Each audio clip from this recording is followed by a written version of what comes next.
అండి కూర అయితే చాలా అంటే చాలా సింపుల్గా వండుకోవచ్చు. టేస్ట్ అయితే చాలా బాగుంటుంది. స్కిప్ చేయకుండా చూడండి.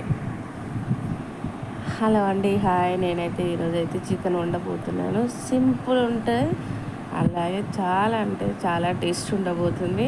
స్కిప్ చేయకుండా చూడండి. ఇదిగోండి, చికెన్ అయితే ఫ్రెష్గా కడుక్కున్నాను. మా ఊర్లో వచ్చేసి అయితే కేజీ చికెను 220. మీ సైడ్ ఎంతో తప్పకుండా కామెంట్ బాక్స్లో అయితే కామెంట్ చేయండి. అందులోకి అయితే 2 కాజాలు అయితే తీసుకొచ్చాడు మా ఆయన. పోపు అయితే పెట్టుకున్నాను. ఫస్ట్ ఉల్లిగడ్డలు అయితే వేయించుకుంటున్నాను. తర్వాత కరివేపాకు అయితే వేసాను. కొద్దిగా వేగినాక చికెన్ ముక్కలు అయితే అందులో వేస్తున్నాను. లివర్లు అనేది కాజాలు అనేది 2 పక్కకు పెట్టాను. ఇప్పుడే వేయకూడదు, ఎందుకంటే కూరలు ఇప్పుడే వేస్తే నుజ్జు నుజ్జు అవుతుంది. లాస్ట్లో వేయాలి. ఇప్పుడైతే అల్లం ఫ్రెష్ అల్లం నూరుకున్నాక అందులో అయితే వేస్తున్నాను. అలాగే కొద్దిగా పసుపు కూడా వేసి పచ్చి వాసన అనేది పోయేదాకా ఉడకబెట్టుకోవాలి.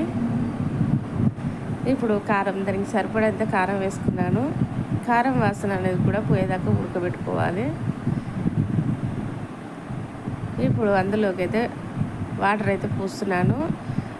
మిక్సీ జార్లో కొత్తిమీర, ఒక టమాటా అయితే మిక్సీ పట్టుకున్నాను, అందులో వేసాను. అలాగే కొద్దిగా కొబ్బరి కూడా వేసాను. ఎక్కువ వేసుకోవద్దు, కొబ్బరి తక్కువ వేయాలి.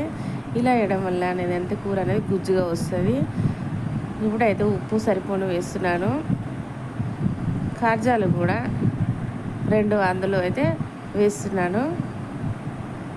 వేసినాక ఒక 5 నిమిషాలు ఉడకబెట్టుకుంటే సరిపోతుంది. కాజం అనేది పూర్తిగా ఉడికిపోతుంది.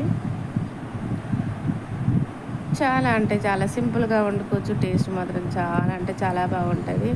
ఓకే ఫ్రెండ్స్, ఛానల్ అయితే సబ్స్క్రైబ్ చేసి